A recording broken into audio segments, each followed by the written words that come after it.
अस्सलाम वालेकुम। कैसे हैं आप? ठीक हैं अच्छे से? लाई किताब साथ में? हाँ लाई, पढ़ लिया? नहीं पढ़ा? क्यों नहीं पढ़ा? ओके। तो आज जो हम पढ़ने जा रहे हैं वो क्या है? कुछ आइडिया है क्या पढ़ना है? नो। लाई? हाँ।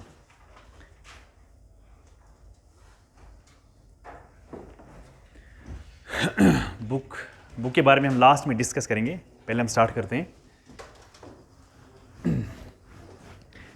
कि जैसे कि आप यूजुअली कहते हो ना कि हम मार्केट में भी कहते हैं कि Laxmikanth is the Bible of polity है, but the days have gone now. हाँ, अब वो दिन नहीं रहे कि आपको लक्ष्मीकांत से क्वेश्चंस आ रहे हैं। नो, अब हर कोई चीज़ आपको पढ़नी है इन डिटेल। हाँ, लेकिन मैंने सबसे पहले आपको ये कहा है कि डिफरेंट बुक्स को कलेक्ट करना, फिर एक इंफॉर्मेशन बनाना, कलेक्ट करके वो फजूल एक्टिविटी है, futile exercise I can say rather, अगर आपने उस चीज़ को नहीं समझा है। कोई भी चीज़ आप पढ़ते हो ना उसको समझना है, जितना आप समझोगे ना उतना आप क्वेश्चन को सॉल्व करेंगे। क्यों? क्योंकि वहाँ पर डायरेक्ट नहीं आता ना कि पहले प्राइम मिनिस्टर कौन था, हाँ, फिर कौन सा अमेंडमेंट किस साल में हुआ, कौन सी स्टेट किस साल में हुआ है, ऐसे क्वेश्चंस नहीं आते हैं। ठीक है, तो कोई भी क्वेश्चन को सॉल्व करने के लिए आपको क्या होना चाहिए? अंडरस्टैंडिंग पावर अच्छा होना चाहिए। आपने कोई टॉपिक पढ़ा है तो उसका जो बेसिक जो बैकग्राउंड है वो सारा आपको पता होना चाहिए, तब जाके क्वेश्चन को सॉल्व हो जाएंगे। अदरवाइज आप कितना भी करेंगे ना क्वेश्चन सॉल्व नहीं होंगे। ठीक है, तो आज जो हम पढ़ने जा रहे हैं, असल में जो ये वाला टॉपिक जो है ये मुझे पढ़ाना था आपको प्रीएम्बल से पहले, लेकिन मेरे दिमाग में क्या था कि मैंने कहा कि एग्जाम आने वाला है तो क्वेश्चंस शायद उससे फंस सकते हैं, तो ऑब्वियसली वो हुआ। ठीक है, तो क्वेश्चन उसमें फंस गए, है ना। तो प्रीएम्बल से पहले मुझे असल में यही पढ़ाना था, that is called nature of Indian constitution. Okay, this is nature. Nature क्या है? Is the constitution of India federal? This is the question. Is the constitution of India federal? This is the question. तो असल में यही nature है constitution of India का। तो इसमें हमें क्या पढ़ना है? सबसे पहली चीज जो हमें इसमें पढ़नी है वो ये है कि जो classical means traditional, classical classification जो है, traditional classification I mean to say, वो क्लासिफिकेशन जो है वो क्या है कि जो पॉलिटिकल साइंटिस्ट थे उन्होंने कॉन्स्टिट्यूशन ऑफ इंडिया को दो कैटेगराइज किए। कितने? क्लासिकल क्लासिफिकेशन, या मैं कह सकता हूं ट्रेडिशनल क्लासिफिकेशन। ट्रेडिशनल क्लासिफिकेशन जो पुरानी क्लासिफिकेशन है। तो पॉलिटिकल साइंटिस्ट ने क्या किया? जो पॉलिटिकल साइंटिस्ट्स हैं उन्होंने क्या किया? इन पॉलिटिकल साइंटिस्ट ने क्या किया? इन्होंने कॉन्स्टिट्यूशन ऑफ इंडिया को दो में डिवाइड किया। कितने में? दो में। तो वही दो हम पढ़ रहे हैं। वो दो हैं क्या? एक, कीप राइटिंग, एक क्या है? एक है unitary and second is federal. दो में क्लासिफाई किया है। ठीक है, उस टाइम मैंने नहीं पढ़ाया था। पहला क्या है? Unitary and second is federal. अब यूनिटरी में क्या आता है और क्या नहीं आता है? जो यूनिटरी है यहां पर क्या होता है कि जितने भी पावर्स होते हैं they are in the hands of centre. याद रखना, जो पावर्स यहां पर होते हैं, हाँ, वो होते हैं इन the hands of centre only. याद रखना, सिर्फ सेंटर के हाथ में होते हैं। और जो बाकी यहां पर सबऑर्डिनेट यूनिट्स या स्टेट्स में कह सकता हूं, जितने भी यूनिट्स हैं, यूनिट्स जो यहां पर हैं, या मैं कह सकता हूं स्टेट्स जो हैं, ठीक है, तो वो सारे के सारे जो हैं they are subordinate to the centre. They are subordinate, they are subordinate to the centre.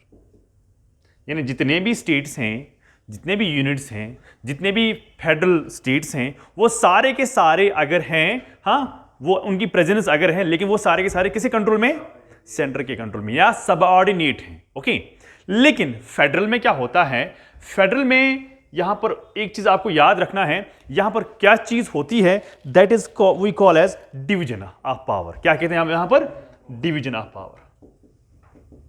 Division of power between what, हाँ, यानी हम कहते हैं federal governments, federal and state governments. ठीक है भाई, फेडरल एंड स्टेट गवर्नमेंट्स, और दोनों चाहे वो फेडरल हो चाहे वो स्टेट हो, दोनों अपने अपने जगहों पर इंडिपेंडेंट है। ठीक है, इंडिपेंडेंट इन देयर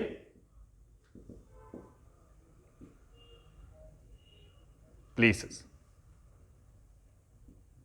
अपनी अपनी जगहों पर क्या है, वो इंडिपेंडेंट है। यानी सेंटर जो है वो अपना काम कर रही है, फेडरल जो है वो अपना काम कर रही है, उनको अलग पावर से, वो अपनी पावर के हिसाब से चलते हैं।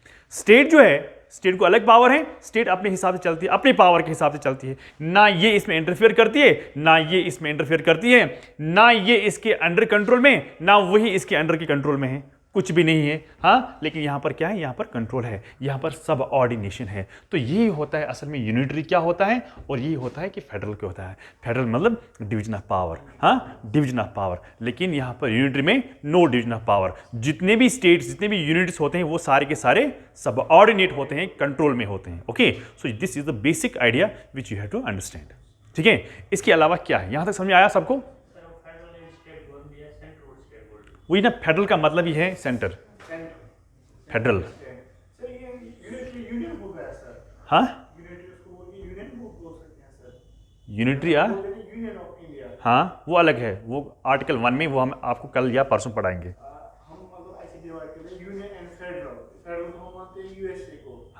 और यूनियन को बोलते हैं इंडिया को, तो मैं कह रहा हूँ जब हम यूनियन बोल रहे हैं तो हम यूनिटरी बोल रहे हैं सर। देखो, वो चीज़ भी ठीक है, वो चीज़ें इंडिया ने अडॉप्ट की हैं, वो टर्मिनोलॉजीज। फॉर एग्जाम्पल, जैसे कि मैंने यहाँ पर यूनिटरी कहा, यूनिटरी का मतलब है it's a nature of constitution कि हमें इनको दो में क्लास पे करते हैं। अगर मैं यूनिटरी बोलता हूँ तो इसका मतलब है कि सारे पावर जो होते हैं वो एक ही में होता है, यानी जितने भी बाकी नीचे स्टेट्स होते हैं ना, वो सारे के उसके अंडर में होते हैं, कंट्रोल में होते हैं। दूसरा होता है फेडरल। फेडरल में क्या होता है कि फेडरल से फिर निकलते हैं स्टेट्स, तो स्टेट जो होते हैं और फेडरल जो होता है, तो उन दोनों के दरमियान डिवीजन होते हैं पावर। ठीक है, अब आप कहते हो यूनिटरी।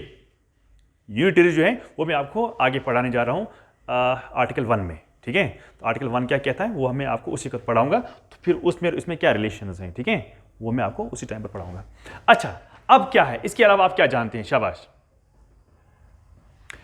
यहां पर एक डिबेट है, अगेन डिबेट इज कि जो कॉन्स्टिट्यूशन ऑफ इंडिया जो है, क्या ये सही में फेडरल है या ये यूनिटरी है? शाबाश शाबाश, हाँ, क्वाज़ी फेडरल, शाबाश।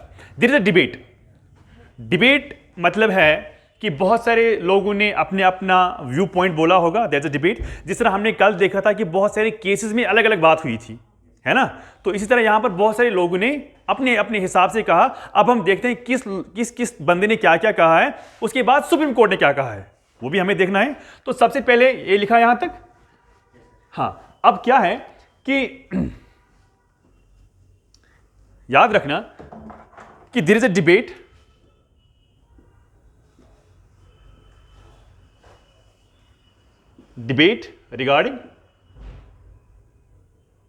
regarding what, whether the constitution of India is federal or unitary, regarding whether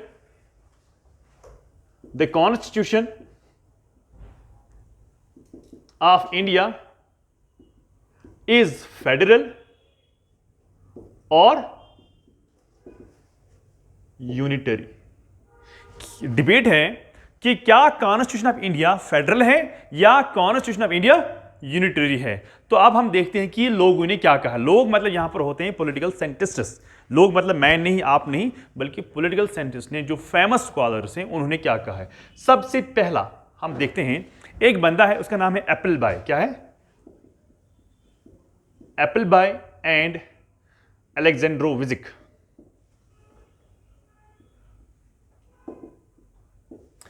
एप्पलबाय और अलेक्जेंड्रो विजिक ने क्या कहा? उन्होंने कहा कि जो कॉन्स्टिट्यूशन ऑफ इंडिया जो है इट इज ओनली फेडरल। क्या उन्होंने कहा? Constitution of India is only federal, only federal, इसको अंडरलाइन करना। तो किसने कहा? ये एप्पलबाय ने कहा और अलेक्जेंड्रो विजिक ने कहा। क्या कहा इन्होंने कहा कि जो नेचर है इंडियन कॉन्स्टिट्यूशन का ये सिर्फ और सिर्फ फेडरल है, ये सिर्फ और सिर्फ, समझ आ रहा है, फेडरल है। सेकंड, एक कॉन्स्टिट्यूशनल एक्सपर्ट था, कॉन्स्टिट्यूशनल एक्सपर्ट था, उसका नाम था त्रिपार्थी। क्या नाम था उसका? त्रिपार्थी। त्रिपार्थी ने क्या कहा कि कॉन्स्टिट्यूशन ऑफ इंडिया जो है वो क्या है? ठीक है, त्रिपार्थी ने कहा कि ये यूनिटरी है। क्या है? Unitary with strong federal tendencies. क्या कहा उसने? कि कॉन्स्टिट्यूशन जो है it is unitary with strong federal tendencies, strong federal tendencies. यानी उसने कहा कि जो इंडियन कॉन्स्टिट्यूशन जो है ये असल में क्या है? ये यूनिटरी है, मगर इसमें क्या है? फेडरल फीचर्स हैं। तो उसी तरह और एक बंदा आया था, जेनिंग्स आया था, उसने क्या कहा? उसने इसका उल्टा कहा। किसका उल्टा? इसने कहा, त्रिपार्थी ने unitary with strong federal tendencies, उसने कहा कि ये फेडरल है। क्या है? Federal with strong central tendencies.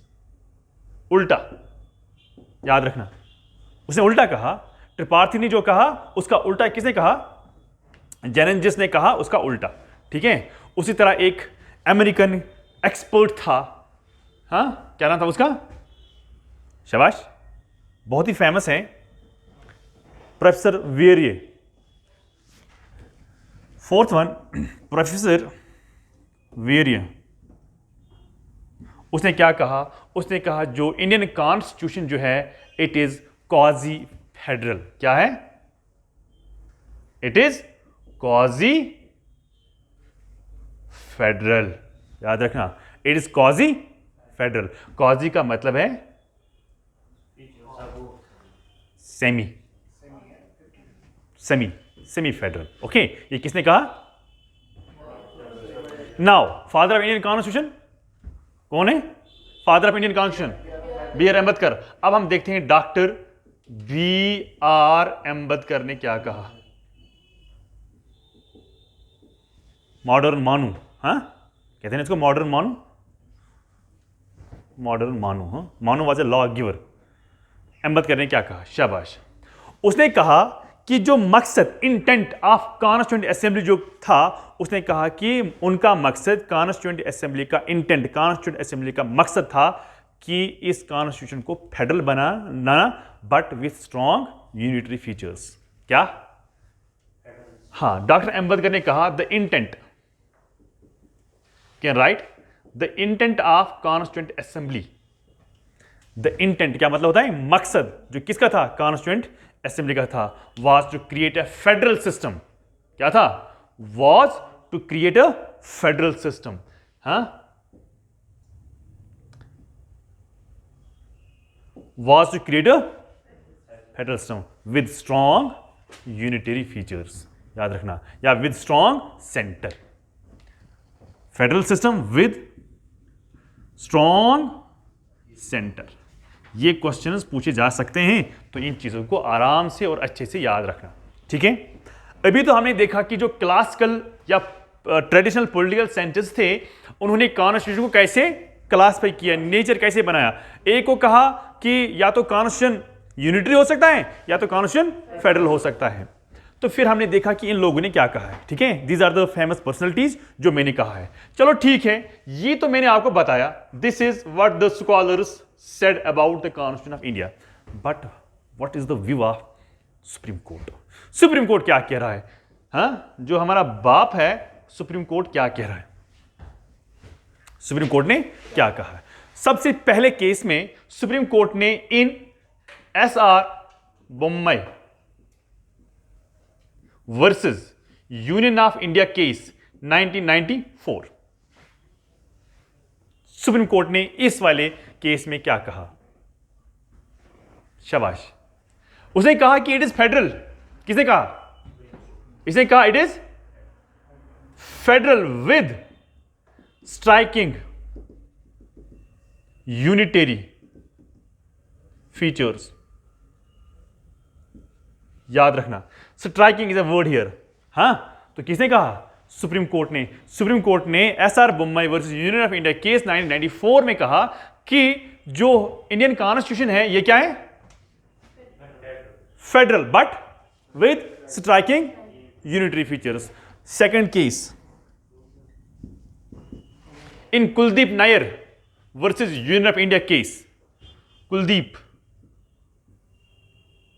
Nair versus Union of India case, ठीक है भाई, 2006। याद रखना, इसमें इसने क्या कहा? क्या आप मुझे बोल सकते हैं क्या कहा इसने? शाबाश।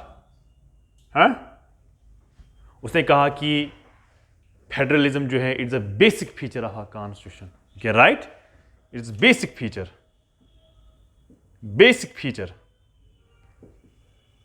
Of our what? Of our constitution, of our constitution. हाँ बोलो। ये लास्ट केस ये है कि Kuldip Nayar case versus Union of India, हाँ, 2006। इसमें सुप्रीम कोर्ट ने क्या कहा? इसमें सुप्रीम कोर्ट ने कहा कि जो फेडरलिज्म जो है ये हमारा बेसिक फीचर है, basic feature of constitution. Basic feature अलग टॉपिक है, बेसिक फीचर डिफाइंड नहीं है। बेसिक फीचर में बहुत कुछ चीज़ें आती हैं, वो मैं आगे आपको पढ़ाने जा रहा हूं, ठीक है। फिलहाल के लिए आप इसको ये लिखो कि इसे बेसिक फीचर का मतलब फिलहाल के लिए आप ये समझ सकते हो कि इसमें गवर्नमेंट अमेंडमेंट नहीं ला सकती है। इसमें गवर्नमेंट अमेंडमेंट ऐसे नहीं ला, मतलब ईजी से नहीं ला सकती है।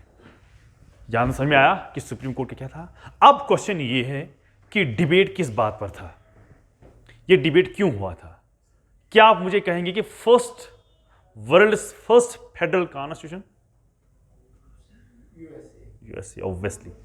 जो वर्ल्ड का, दुनिया का सबसे पहले, हाँ, फेडरल कॉन्स्टिट्यूशन है वो यूएसए का कॉन्स्टिट्यूशन है। तो उधर ये बोला गया था कि कोई भी डिविजन मतलब उसके अगेंस्ट, अलग, थोड़ी बहुत चेंज, जितने भी दुनिया के जितने भी कंट्रीज हैं उनके जितने भी कॉन्स्टिट्यूशंस हैं, फॉर एग्जाम्पल 100 कंट्रीज 100 कॉन्स्टिट्यूशंस, अगर कोई भी डिविजन उस कॉन्स्टिट्यूशन से हुई, किस कॉन्स्टिट्यूशन से? यूएसए की कॉन्स्टिट्यूशन से, जो यूएसए का फेडरल कॉन्स्टिट्यूशन है, उन तमाम कॉन्स्टिट्यूशन को हम कहेंगे नॉन फेडरल। इसीलिए ये डिबेट हुआ था कि whether Indian constitution is a federal और इट इज यूनिटरी। तो यहां पर हम लिखते हैं डिबेट किसके लिए था?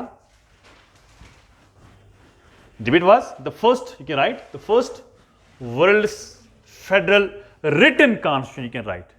वाइन बोलो बोलो। हाँ, यार क्या चेक करना लॉजिक गैर ऐसा करना बैठ का बोलो। हाँ, आप लिख सकते हो कि world's first written federal constitution is US constitution. World's first federal written constitution कौन सा है? कौन सा है? US constitution. Okay, and any deviation from that constitution and any deviation from that constitution will be regarded as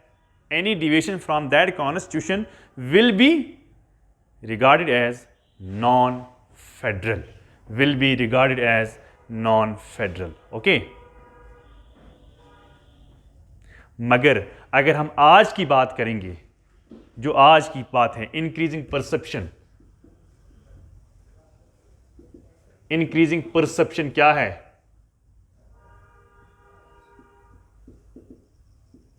increasing perception क्या है? आज का हम क्या कह सकते हैं? आज हम ये कहते हैं कि सिर्फ डिवीजन ऑफ पावर जो है, जो हम करते हैं ना between federal and states, federal and units, जो हम करते हैं ना डिवाइड, आज का मकसद, आज का ये कंसर्न ये है कि जो इंक्रीजिंग परसेप्शन है आज कल के दौर में, प्रेजेंट मॉडर्न टाइम में, कि हमने कहा था कि कोई भी डिविएशन अगर होगी यूएस कॉन्स्टिट्यूशन से, क्योंकि वो पहला फेडरल रिटन कॉन्स्टिट्यूशन था, उसको हम करेंगे consider as a non federal. लेकिन आज इंक्रीजिंग परसेप्शन क्या है, उन्होंने कहा कि जो डिवीजन ऑफ पावर है between centre and states is not an and itself, इतना ही नहीं है, but it is a means for the welfare of people. So you can write increasing however the increasing perception is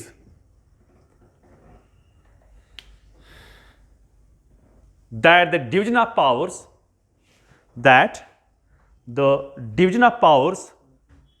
however the increasing perception is that the division of powers in a federation is not an end. In a federation is not an end in itself,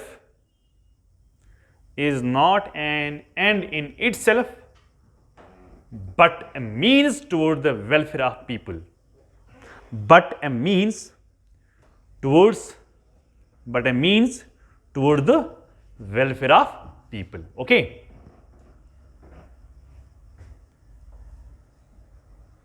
इसीलिए हम बोलते हैं, यहां पर मैं important line लिखता हूं, federalism is more of functional than that of institutional. कभी कभार मेंस में ऐसे क्वेश्चन आता है, federalism is more of functional, यहां NAL है, NAL than that of institutional discuss. तो आप ये सारा लिख सकते हो, आप ये सारा लिख सकते हो अगर मेंस में ऐसे क्वेश्चन आया, क्योंकि वहां पर उल्टे क्वेश्चन आते हैं, तो वहां पर federalism is more of functional than that of than that of institutional. तो हम क्या कहते हैं, अगर इंस्टीट्यूशनल ऐसे अगर क्वेश्चन आया तो आप ऊपर से लेके नीचे तक यही लिख सकते हो, और लास्ट में यूएसए का वो डिविएशन वगैरह करके सारा लिख सकते हो, ठीक है। तब जाके वो कंक्लूजन रहेगा और आपका आंसर सही हो जाएगा, ठीक है, अगर मेंस में ऐसा क्वेश्चन आया तो, ठीक है। अब अगर आप मुझे कहो कि sir then what is federalism, so far ऐसी कोई डेफिनेशन आई नहीं है, येट मैं कह सकता हूं कि ऐसी कोई डेफिनेशन आई ही नहीं है कि जो पूरी तरह से फेडरलिज्म को क्या करेगी, डिफाइन करेगी। लेकिन जो कंसेंसस है कि उन्होंने कहा कि चलो ठीक है, अगर कोई ऐसी डेफिनेशन नहीं है, पर अगर कोई ऐसी प्रॉपर डेफिनेशन नहीं है, सो फार नहीं आई है, लेकिन federalism must have 5 features. How many? तो अगर मैं यहां पर लिख सकता हूं, if the definition has not come yet, but federalism should have और must have how many features? 5 features.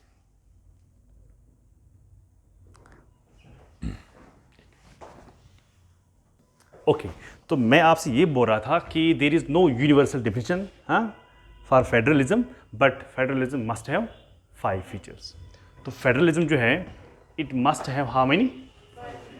5 features.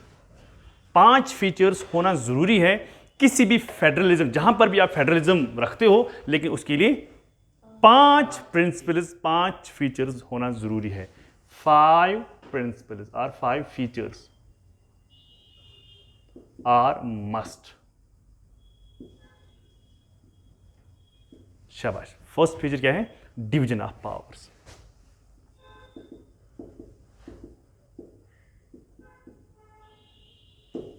First principle क्या है? Division of powers. जो डिवीजन ऑफ पावर है, हम कहते हैं कि it is an essential feature of federalism. क्या कहते हैं इसको? Essential.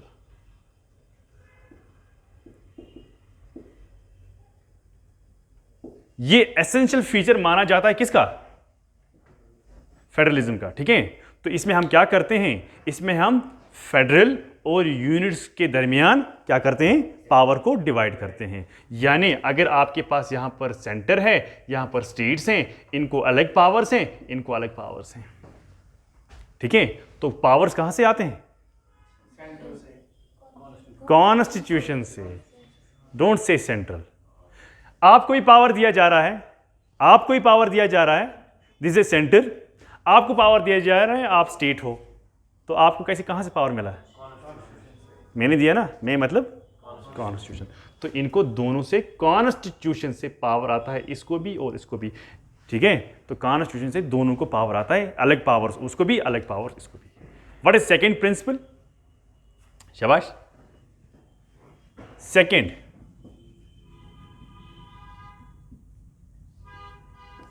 supremacy of constitution. Second principle, you right? Supremacy of constitution.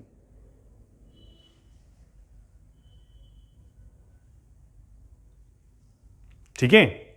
चाहे आप कितने भी स्टेट्स हों, स्टेटों का अगर वजूद है ना, वो वजूद है बिकॉज ऑफ कॉन्स्टिट्यूशन। यानी स्टेट्स जो हैं, स्टेट्स की जो एग्जिस्टेंस है वो कहां से है? वो कॉन्स्टिट्यूशन से है इटसेल्फ। अगर आपका वजूद है तो वो किसकी वजह से? वो कॉन्स्टिट्यूशन की वजह से। अब हम क्या करते हैं, इस सुप्रीमेसी हम क्या करते हैं, हम पावर्स को डिवाइड करते हैं बिटवीन लेजिस्लेचर, एग्जीक्यूटिव, जुडिशरी। ठीक है? वो लेजिस्लेचर, एग्जीक्यूटिव, जुडिशरी तब उनको पावर दिया जाता है जब वो भी किसके अंडर है? कॉन्स्टिट्यूशन के अंडर। यानी चाहे वो लेजिस्लेचर, एग्जीक्यूटिव या जुडिशरी, मैं यहां पर रिपीट कर रहा हूं, चाहे वो एग्जीक्यूटिव हो, लेजिस्लेचर हो या जुडिशरी हो, चाहे वो किसी इंडिविजुअल का हो या किसी नेशन का हो, ठीक है, वो सारे के सारे किसके अंडर आते हैं? कॉन्स्टिट्यूशन। यानी सुप्रीमेसी ऑफ कॉन्स्टिट्यूशन। ऊपर कॉन्स्टिट्यूशन, नीचे आप सब हो। नो डाउट यहां पर मैंने बोला division of power between centre and state, तो पावर कहां से आता है? लेकिन यहां पर मैंने कहा कि सुप्रीमेसी ऑफ द कॉन्स्टिट्यूशन, यहां पर सुप्रीम कॉन्स्टिट्यूशन है, यहां पर लेजिस्लेचर सुप्रीम नहीं है, पार्लियामेंट सुप्रीम नहीं है, जुडिशरी सुप्रीम नहीं है, कोई भी सुप्रीम नहीं है। अगर सुप्रीम है वो कॉन्स्टिट्यूशन इटसेल्फ है। ठीक है? तो यही क्वेश्चन जो मैंने आपको उससे पहले ही पढ़ाया था कि जो इंडिया ने जो मॉडल अडॉप्ट किया यहाँ पर फ्रॉम ब्रिटिश पार्लियामेंट से, तो उधर और इधर में क्या फ़र्क है, यही क्वेश्चन आया था ना कल के पेपर में। तो हम ये भी कह सकते हैं कि चाहे वो एग्जीक्यूटिव हो, लेजिस्लेचर हो, जुडिशरी हो, चाहे वो किसी इंडिविजुअल का हो या पूरे नेशन का हो, वो सारे अंडर किसके आते हैं? इसलिए हम बोलते हैं सुप्रीमेसी ऑफ कॉन्स्टिट्यूशन। यानी सुप्रीमेसी ऑफ कॉन्स्टिट्यूशन ज़रूरी है। अगर सुप्रीमेसी ऑफ कॉन्स्टिट्यूशन नहीं रहेगा तो फिर गड़बड़, फिर वही डिक्टेटरशिप, फिर कहाँ फेडरलिज्म होगा? फिर तो वो नहीं हो सकता है। Then what is third feature of federalism? शाबाश। Third is a written constitution. It is very important. All are important. लेकिन जो रिटन कॉन्स्टिट्यूशन है, एक फेडरलिज्म का बहुत ही इंपॉर्टेंट फीचर ये है कि वहां का constitution it must be written. अगर कहीं पर भी फेडरल कॉन्स्टिट्यूशन है, फेडरल है, तो वहां का कॉन्स्टिट्यूशन रिटन होना चाहिए, वहां का कॉन्स्टिट्यूशन अनरिटन नहीं हो सकता। फॉर एग्जाम्पल मैं आपको ऐसे समझा सकता हूं, रिटन है ही नहीं, फॉर एग्जाम्पल रिटन कॉन्स्टिट्यूशन नहीं है। जब कॉन्स्टिट्यूशन रिटन नहीं है तो स्टेट अपने हिसाब से चलेगी, स्टेट सेंटर अपने हिसाब से चलेगी, तो फिर क्या हो जाएगा? कंट्रोवर्सी हो जाएगी ना। तो इसलिए हम कहते हैं कि without having any controversy the constitution should be reduced to written. Without having any controversy the constitution should be reduced to written. हाँ, without having any controversy constitution must be reduced to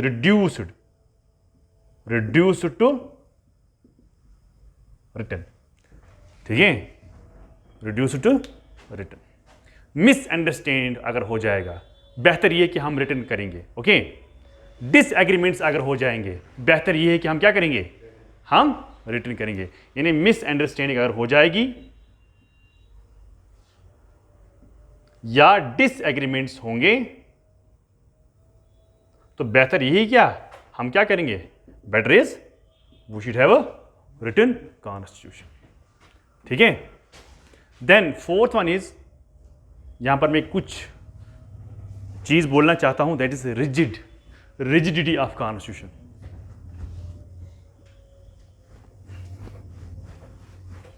rigidity of constitution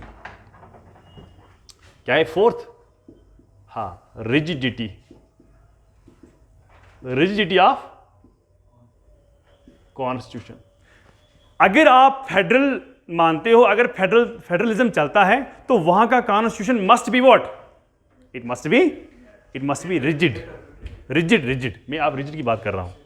जहां पर भी आप federalism चलाते हो तो वहां का कॉन्स्टिट्यूशन जो है वो क्या होना चाहिए, वो रिजिड होना चाहिए। रिजिड का मतलब यहां पर नॉट इजी टू अमेंड, यानी इजीली अमेंड नहीं होगा।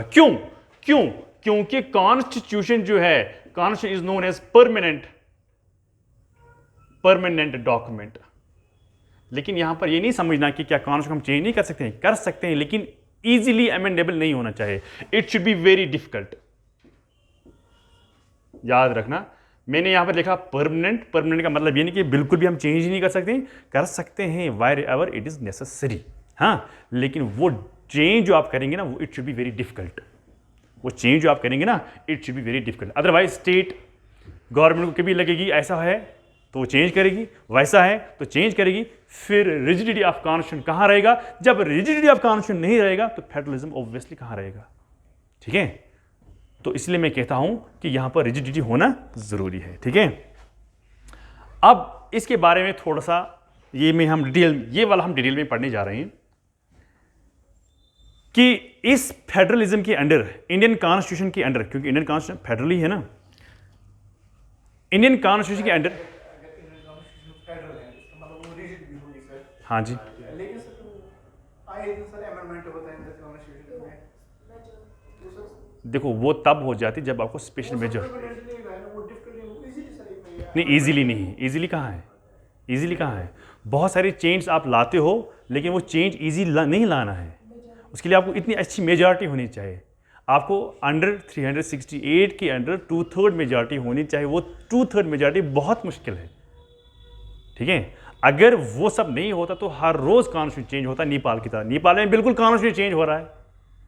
ठीक है, तो इसलिए मैं कहता हूं कि वहां पर अमेंडमेंट्स आप देखते हो, आप देखते हो कि 127th काउंसिल बिल आ गई, 105th काउंसिल बिल अमेंडमेंट आ गई, 107 आ गई, 120 आ गई। ठीक है, तो ये असल में क्या है? ये तो सिर्फ बिल है, ये एक्ट नहीं है। तो आप देखो कि 370 को हटाने के लिए कितना टाइम इनको लगा। तब से ये कर रहे हैं लेकिन हो नहीं रहा है। फिर काउंसिल अमेंडमेंट हो गया, तब से ये कर रहे हैं, पता नहीं कितने साल इसको लग रहे हैं, फिर हो जाता है। ठीक है, तो ये ऐसे नहीं आज ही हुआ तो आज ही हो गया, नहीं। 2/3 मेजॉरिटी को जमा करने के लिए it is impossible, very difficult. यहाँ पर मैंने लिखा परमानेंट का मतलब यहाँ पर नहीं जो आपने फ्रेम किया है, बिल्कुल ही। क्यों? तब का सिस्टम अलग था। 1950 में कॉन्स्टिट्यूशन बना है, तब का सिस्टम अलग था, आज का सिस्टम अलग है। तो चेंज तो करनी पड़ेगी ना, लेकिन वही चेंज जो ज़रूरी होंगे। हाँ, जो ज़रूरी होंगे। अदरवाइज आप कॉन्स्टिट्यूशन को चेंज कभी भी करेंगे, हाँ, तो फिर क्या रहेगा? फिर सुप्रीमेसी कहाँ रहेगी? फिर तो सुप्रीमेसी नहीं रही ना। आप हाथ डालते हो, जो आप चाहते हो वहाँ पर आप गड़बड़ करना चाहते हो, वहाँ पर आप चेंज करना चाहते हो, नहीं। बल्कि रिजिडिटी का मतलब यहाँ पर है कि अगर आप उसमें अमेंडमेंट करोगे, but that should be very difficult, वो बहुत ही मुश्किल होना चाहिए। इसलिए 2/3 मेजॉरिटी हमें चाहिए। जब फेडरल प्रिंसिपल चेंज कर रहा होगा तब 2/3 प्लस जो कल पढ़ा है, more than 50% of what members present voting are states. तो वो कितना मुश्किल है। एक तो आप वहां पर करते हो, लोकसभा में भी अलग, राज्यसभा में भी अलग, प्लस आप 50% स्टेटों को बोलते हो आपको ऐसा करना है। जब 50% स्टेट जब बोलेंगे ना हाँ, तब जाके आप कर सकते हो। तो कितना मुश्किल है, बहुत मुश्किल है।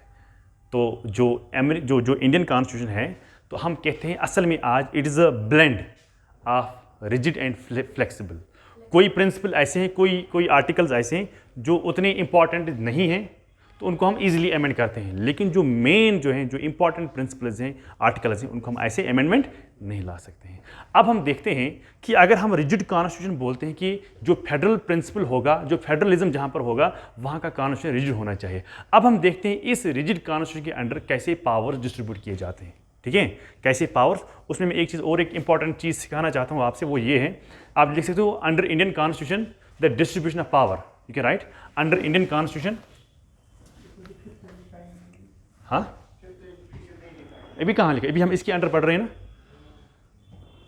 Under Indian constitution distribution of power is provided in the following provisions. In the following provisions, number 1A,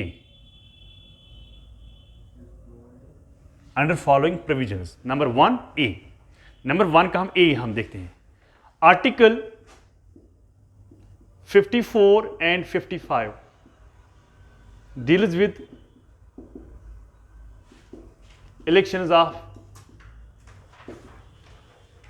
President of India.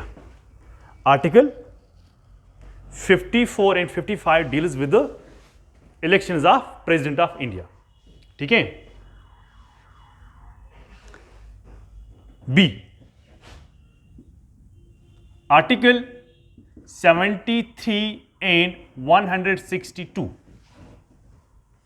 Article 73 and 162 ये किसे डील करता है?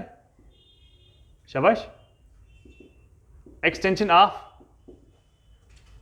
Executive powers of centre, centre या आप यूनियन लिख सकते हो, यूनियन एंड स्टेट्स। आप इसको कैसे याद करेंगे जरा मुझे आप बोलो। शाबाश। क्या इतने आर्टिकल्स याद रखना पॉसिबल है? हाँ, इतने आर्टिकल्स को याद रखना क्या पॉसिबल है? लेकिन आपको एक काम करना है, आपको सिर्फ सेंटर के रिलेटेड आर्टिकल्स याद करने, स्टेट के खुद ब खुद याद हो जाएंगे। कैसे? मैं फिर से रिपीट कर रहा हूं। आर्टिकल्स को याद रखना है, कुछ आर्टिकल्स को याद रखना है जो सेंटर के साथ डील करते हैं, ठीक है? आपको स्टेट के आर्टिकल्स को याद नहीं करना है। अब आप कहोगे सर ये क्या मतलब हुआ? मैं कह रहा हूं कि अगर आपके सेंटर के याद रह गए तो स्टेट के खुद ब खुद याद हो जाएंगे। आप बोलेंगे कैसे? आर्टिकल 73 क्या है? Article 73 says extension of executive powers of what? Union. नहीं, स्टेट का ये है, यानी extension of executive powers, powers of what? Union. ये है ना। फिर आपने क्या किया? आर्टिकल 162 जो है ये क्या है? Extension of executive powers of state. अगर आपने इसको याद रखा, अगर आपने इसको याद रखा, अगर आपने इसको याद रखा, ऑब्वियसली आपका याद हो गया स्टेट। कैसे? देखो क्या करना है। 73 आर्टिकल जो है यहां से आप स्टार्ट करेंगे, इसको ऐड करेंगे आप 89। 73 deal with what? Extension executive powers of what? अब आपको बोलना है कि स्टेट का कौन सा आर्टिकल होगा जो डील करेगा with the extension of executive powers of state. आपको याद नहीं करना है, सिर्फ 73 को 89 ऐड करना है। और एक example, article 74 deals with what? For example article 74 किससे डील कर रहा है?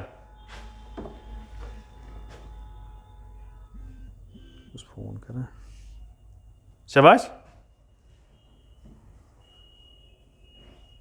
Article 74 deals with council of ministers to aid and advise the president. क्या? Council of ministers to aid and advise whom? Advise the president. अब आपको यह देखना है कि council of ministers to aid and advise the what? यह आपने centre का देखा ना, ये क्या देखना है? तो आप इसको क्या करेंगे? 89 को ऐड करेंगे, जो आएगा वो आंसर है। समझ में नहीं आ रहा है? आर्टिकल 75 किससे डील कर रहा है? मैंने कहा ना आपको सिर्फ सेंटर के आर्टिकल याद रखना है, आपको वो याद नहीं रखने हैं। कौन? स्टेट की याद रखनी है। तो 75 क्या कह रहा है? शाबाश। 75 सीज जो प्राइम मिनिस्टर होगा और जो बाकी मिनिस्टर्स होंगे is appointed by the president, यानी prime minister and others. Others मतलब अदर मिनिस्टर्स। कौन अपॉइंट करता है? Appointed by president. तो स्टेट में भी ऐसा होगा। यहां पर क्या है? CM एंड अदर्स मतलब other ministers appointed by governor. कौन सा आर्टिकल ऐड करना है? 89। 89 में क्या आएगा? फॉर एग्जाम्पल 9 + 5 कितना हो गया? नाउ तो 5 कस गए। 9 + 5 4, तो कितना हो गया? सिंपल। मगर ये कब तक करना है? ठीक है, आगे आगे चलना है। So you have to add 89 up to 111 article.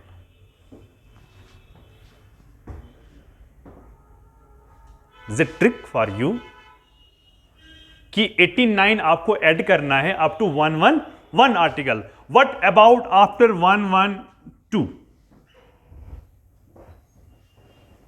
मैंने कहा आपको एक साइड के आर्टिकल याद रखने हैं, दूसरे साइड के आर्टिकल आपको खुद ब खुद याद हो जाएंगे। ठीक है, तो आपको क्या करना है? After 112 you have to add 90। हाँ, बिफोर नहीं, वो चेंज है। 73 से पहले नहीं, 73 तक आप याद कर सकते हो, क्योंकि 73 से ही पावर स्टार्ट होते हैं, एग्जीक्यूटिव पावर्स। फिर क्या हो जाता है? तो वो मैच होते हैं स्टेट के साथ। मगर जब हम उसको 89 ऐड करते हैं, up to this should be added up to what? 111 article. After 111 is 112, तो from 112 you have to add 90। From 112 you have to add 90। कितना इजी रहा है ना? अब मत मेहनत करनी है उसके लिए, सिर्फ एक साइड से मेहनत करनी है, दूसरा साइड आपको खुद ब खुद हो रहा है। ठीक है, समझ में आ रहा है? नाउ राइट, ये क्या था? A एंड B था। चॉइस नाम समझ के आपको समझ में नहीं आ रहा होगा, तो आप बाद में इससे डिस्कस करना। नहीं आ रहा तो मुझे बोलना। तो यहाँ पर 79 था, 89 ऐड करो, जो भी आएगा। 75 89 ऐड करो, जो भी आएगा वो स्टेट के साथ डील करेगा। ठीक है, चलो जी। अब उसके बाद क्या है? सी लिखो, सी, ABC।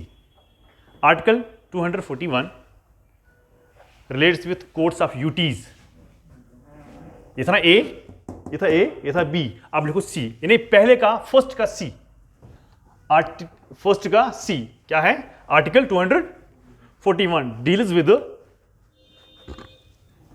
High courts of UTs. High courts of UTs. ये फिर लिखो दूसरा, सेकंड का लिखो ए। पहले का ए लिखा, पहले का बी लिखा, पहले का सी लिखा। अब दूसरे का ए लिखो, दूसरे का ए लिखो। लिखो chapter 4 of part 5। Chapter 4 of part 5 ये डील करता है विद सुप्रीम कोर्ट। समझ में नहीं आ रहा है आपको? गड़बड़ हो गया? हाँ, शाबाश। क्या है कि A chapter 4 of part 5 Supreme Court. B, right, B chapter 5 of part 6। Chapter 5 of part 6 ये डील करता है विद हाई कोर्ट। हम क्या पढ़ रहे हैं असल में? प्रोविजंस जो डिस्ट्रीब्यूट हो रहा है। हाँ, तो आपने लिखा सेकंड का A chapter 4 of part 5 Supreme court को दिया जा रहा है। बी चैप्टर 5 ऑफ पार्ट 6 वो क्या है? हाई कोर्ट है। Now right chapter 1 of part 11। See chapter 1 of part 11 का गो इस पॉइंट है ना, ऐसे होगा ना 11। तो ये किसके साथ डील करता है? विद, लिखो with legislative relations. With legislative relations. ठीक है, तो कितने हो गए? 2। आप लिखो थर्ड में आता है 7th शेड्यूल। ये शेड्यूल्स क्या होते हैं ये हमें अलग से पढ़ने हैं। टोटल 12 शेड्यूल्स हैं। ठीक है, next representation of states. Next third आ गया। Fourth representation of states. Representation of states लिखा in parliament. In parliament, bracket में लिखना number of seats, okay, number of seats, ठीक है। तो ये चीजें आपको समझनी है। कितने हो गए? 4, 5। देखो, फिफ्थ इज आर्टिकल 368। ये किसे डील करता है? कल से मैं पढ़ा रहा हूं, अमेंडमेंट से डील कर रहा है। इसी आर्टिकल के अंडर हम कॉन्स्टिट्यूशन में अमेंडमेंट करते हैं। Article 368 deals with what? Amendments. मगर अगर आपको फेडरल फीचर चेंज करना होगा तो क्या करना है? प्लस 1/2 ऑफ स्टेट्स, ये ना 1/2 ऑफ स्टेट्स, जो मैं आपको कल से बोल रहा हूं। हाँ, एग्जैक्टली। ठीक है, तो हमने कितने प्रिंसिपल पढ़े? फीचर्स कितने पढ़े? 4। Now last one. वो आया ना आपको आइडिया कि 89 ऐड करना है, 90 ऐड करना है, कब करना है, कहां से ले कहां तक। आपको एक साइड के आर्टिकल याद रखें, दूसरी साइड खुद ब खुद हो गए। 112 दिन क्यों तक जाना है? आप जाओ जहां तक आपको मैच करेगा, ठीक है। हाँ, प्लस 90 करते रहो जहां तक आपको मैच हो रहा है, ठीक है। जहां मैच नहीं हो रहा है वहां रुक जाओ, ओके। तो असल में ये है क्या, ये आपको वहां तक ही ऐड करना है जहां पर ये रिलेशंस मिलती है सेंटर और स्टेट के साथ, ठीक है। Okay, now fifth last, authority of courts. Fifth one is authority of courts. जब हुकूमत चलेगी, जब गवर्नेंस होगी, while going on this governance there may be different interpretations। क्या? while गवर्नेंस दोनों से होती है, गवर्नेंस सेंटर से भी होती है, गवर्नेंस स्टेट से भी होती है। ये गवर्नेंस करते करते करते करते क्या हो सकता है कि डिफरेंट इंटरप्रिटेशंस आ सकती है। जब डिफरेंट इंटरप्रिटेशन आएगी तो बात यहां पर भी आ सकती है फेडरल प्रिंसिपल को चेंज करना। ये कहेगी करना है, ये कहेगी नहीं करना है, तो क्या हो जाएगा? क्लैश हो जाएगा। जब क्लैश हो जाएगा तो क्या हो जाएगा? अरे ये कहता है कि यहां मुझे चेंज करना है, ये कहता है कि नहीं करना है चेंज। अब क्लैश हो जाएगा तो यहां पर लिखा अथॉरिटी ऑफ कोर्ट्स, फिर बाप आएगा, that is called supreme court. Supreme court को क्या करना है?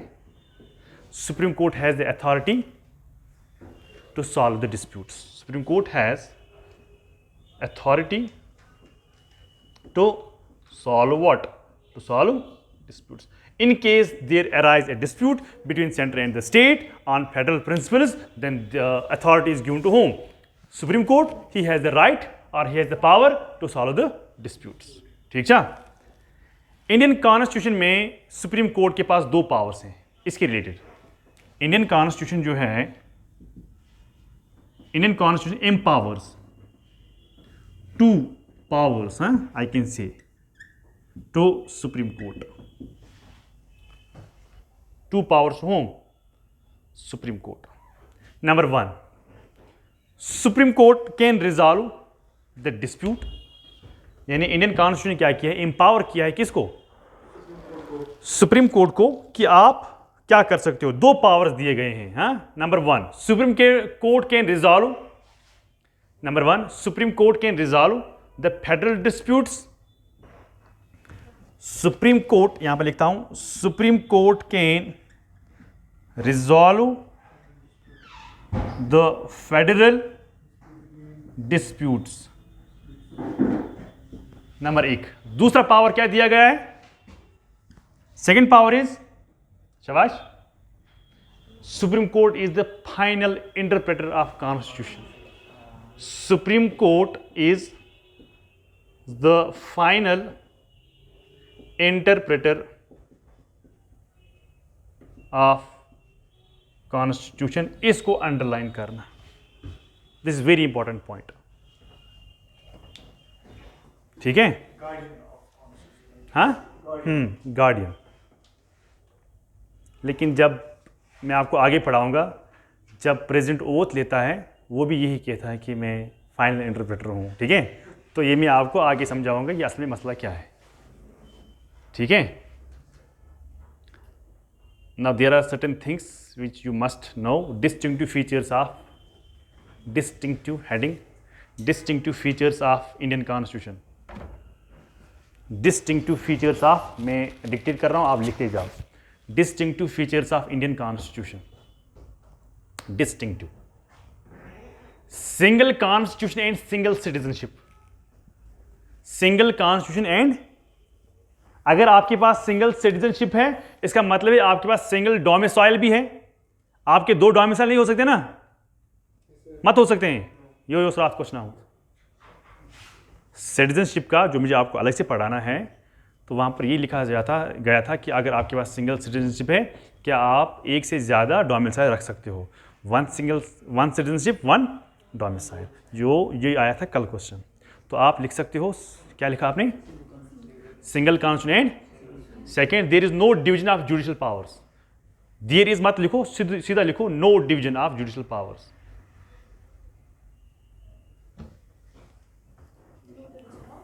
जुडिशियल पावर्स, जुडिशरी एक ही है, ये नहीं बोलना कि यहां पर हाई कोर्ट है वहां पर ये एक ही है, ठीक है, ये डिवीजन नहीं है।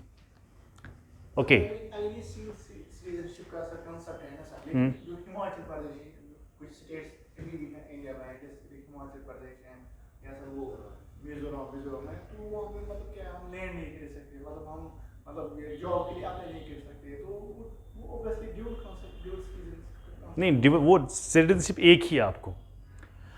आप जम्मू एंड कश्मीर जो है यहाँ पर भी बाहर का अप्लाई नहीं कर सकते जॉब में। आप केस के लिए तैयारी कर रहे हो तो बाहर का यहाँ केस के लिए अप्लाई नहीं कर सकता है। आप एसएसबी के लिए तैयारी कर रहे हो, बाहर का अप्लाई नहीं कर सकता है। क्या इसका मतलब है आप अलग सिटीजन हो, वो अलग सिटीजन है? सिटीजनशिप एक ही है आपको पूरे हिंदुस्तान में। जहाँ पर भी आप जाओगे आप हिंदुस्तान के सिटीजन हो, आप हिमाचल के सिटीजन नहीं हो, आप मिजोरम की सिटीजनशिप नहीं है आपके पास। आप वहाँ के सिटीजन हो, वहाँ के आप डोमिसाइल हो, जहाँ पर आप रहते हो, दैट्स कॉल्ड डोमिसाइल।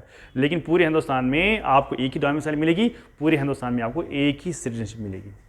वह मैं आपको पढ़ाऊंगा सिटीजनशिप के टाइम पर, आर्टिकल 5 टू आर्टिकल 11।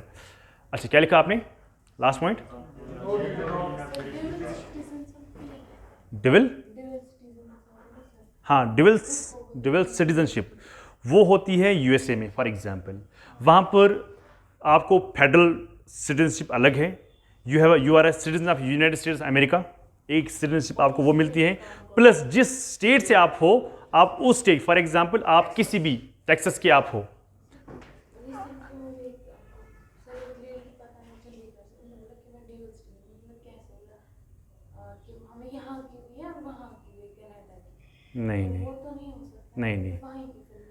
नहीं, उसने या तो ओवरसीज सिटीजन होगी वो, या वो एनआरआई होगी, नॉन रेजिडेंट ऑफ इंडिया, या ओवरसीज सिटीजन ऑफ इंडिया होगी। उनको किसी टाइम के लिए परमिशन दिया जा रहा है कि आप वहाँ जा सकते, वहाँ बैठ सकते वगैरह। वो मैं आपको पढ़ाऊंगा सिटीजनशिप के टाइम पर, लेकिन डुअल नहीं हो सकती है। When the time when you get the citizenship of Canada, the same time you are losing the citizenship of India, ठीक है। हाँ, ये याद रखना। जो ही आपने वहाँ की सिटीजनशिप, आप वहाँ के परमानेंट रेजिडेंट बन गए, जो ही आप वहाँ के परमानेंट रेजिडेंट बन गए, यहाँ आपकी प्रेसिडेंट खत्म। उसी टाइम पर, the time you made a signature in Canada, in America, in Pakistan, in Bangladesh, the same time you are losing the citizenship of India. Okay, so you cannot have the two citizenships. फिर है dual citizenship जो America की अपनी है। आप citizen हो USA के, आप सिटीजन हो जिस यूनिट से आप हो, जिस स्टेट से आप हो, यानी वहाँ की स्टेट की अलग है और पूरे यूनाइटेड स्टेट्स अमेरिका की अलग है, वो अलग बात है। क्या लिखा last point? Okay, maximum subjects are with center. Maximum subjects are with center. Maximum subjects are with center. Then you write maximum revenue generating subjects. Maximum revenue generating subjects are with center. Are with center. Any power, next point, any power which is not mentioned in any two lists, any three lists, I mean to say, sorry, not two, three, union, state and concurrent list. Any power which is not mentioned in three lists, उसको क्या कहते हैं? is residuary power. RESIDUARY. Three lists. Three lists क्या क्या हैं? Union list, state list, concurrent list. ये तीन list हैं. अगर इन तीन लिस्ट में कोई सब्जेक्ट नहीं है तो उसको हम क्या कहते हैं? उसको हम कहते हैं residuary powers. For example cyber crime. Example cyber crime. Comma article 248, हाँ cyber crime. Comma article 248, 249, 248, 249, 250, 252, 253, 256, 256. Then right, next, 7th point, Article 3. Article 3, changing or adjusting states. Changing or adjusting the states. Changing or adjusting the states. ये कौन कह रहा है? Article 3. Next point. Next point, emergency powers. Emergency powers with center. Under Article 352, emergency powers are with center. Under Article 352, emergency powers are with center. Under Article 352, 356 and 360. 52, 56 and 60. Next point, appointment of governor.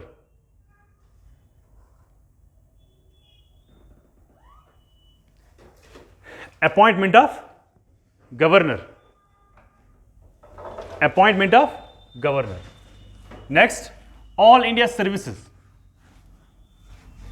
All India service क्या होती है?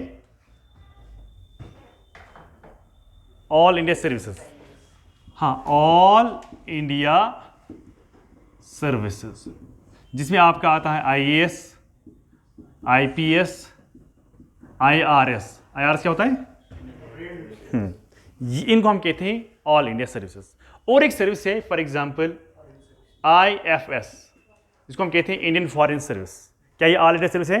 No, ये है central service. याद रखना, this is Indian foreign service जो है ये सेंट्रल सर्विस है. ये सेंटर में होता है, ये पूरे हिंदुस्तान में नहीं होता है. तो पूरे हिंदुस्तान में जो होगा उनको हम कहते हैं ऑल इंडिया सर्विस. ठीक है.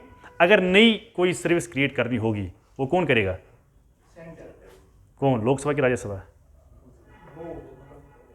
उस वक्त राज्यसभा एम्पावर करती है लोकसभा को कि आप, यानी गवर्नमेंट को एम्पावर करती है कि आप नई कोई सर्विस बना. Under which article?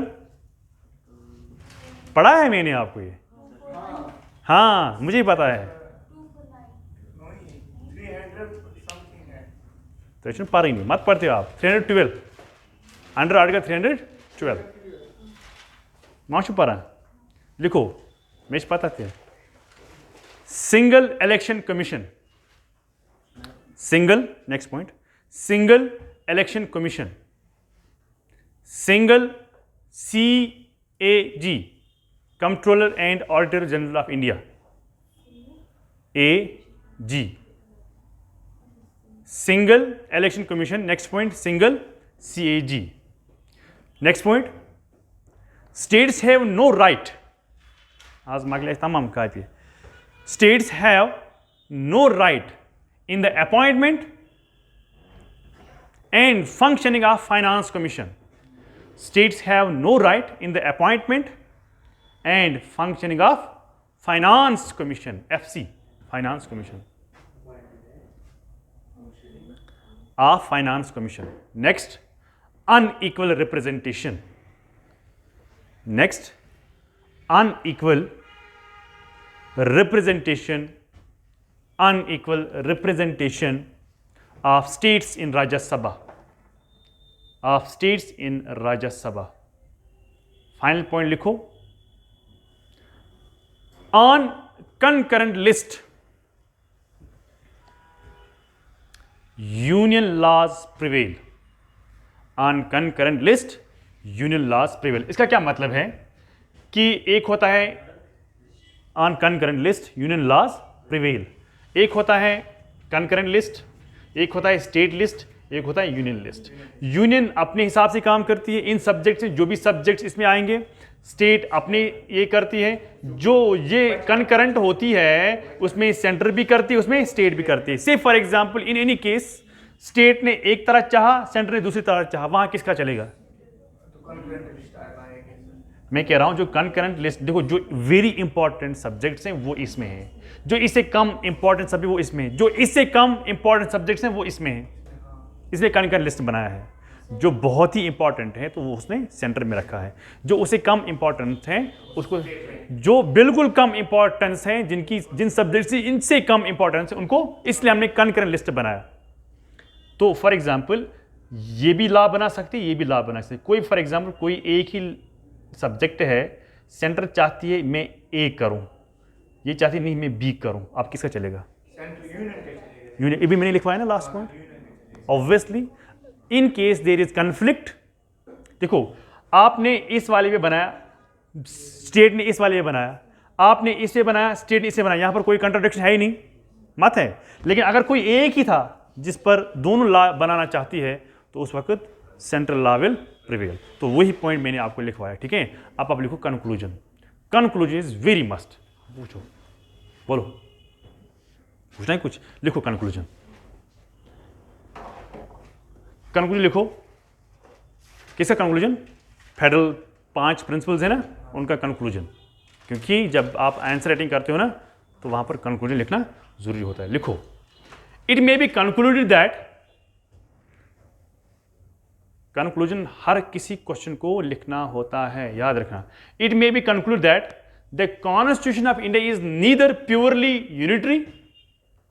It may be conclude that the Constitution of India is neither purely federal nor purely unitary. Nor purely unitary. Neither purely federal nor purely unitary. But is a combination of both. But is a combination of both. Full stop. It enshrines, E-N-S-H-R-I-N-E-S, it enshrines the principle, it enshrines the principle that in spite of federalism, that in spite of federalism, in spite of federalism, the national interest ought to be paramount. The national interest ought to be, ought, O-U-G-H-T, ought to be paramount. Full stop. Thus, the Indian Constitution is, thus, the Indian Constitution is mainly federal with unique, thus, the Indian Constitution is mainly federal with unique safeguards, with unique safeguards for enforcing national safeguards, for enforcing national unity and growth, for enforcing national unity and growth. ठीक है? So this is the conclusion. Whenever you are asked to write this question, so always remember that you have to write also conclusion. So जब भी ऐसा question पूछा जा रहा है तो आपको आइडिया आएगा कंक्लूजन कैसे लिखते हैं. ठीक है, तो this is for mains point of view. ठीक है, ठीक है ना. चलो आज के लिए इतना ही है. खुदा हाफिज़. हाँ.